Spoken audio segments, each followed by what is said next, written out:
大家好，我是彩虹。今天用1碗糯米教你做酥脆好吃的锅巴，做法超简单哦。首先将400克糯米浸泡1夜，用手一捻就碎了，像这样状态就可以了。淘洗干净，控净水分，倒回到碗中，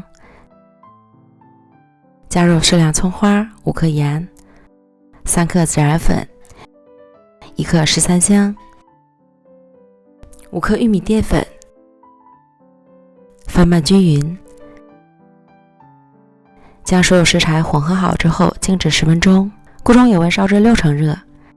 这个是做锅巴的工具，网上买的19元1个。先在油锅里烫一烫防粘，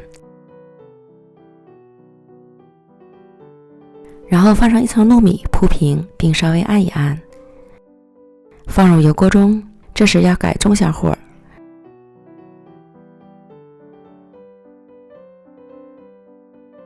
炸至定型变成浅黄色，用勺子在边缘撬一下就下来了。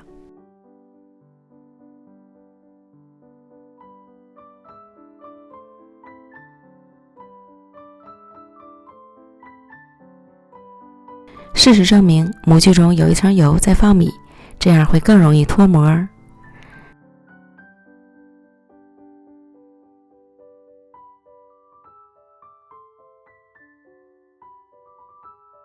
炸至金黄即可控油捞出。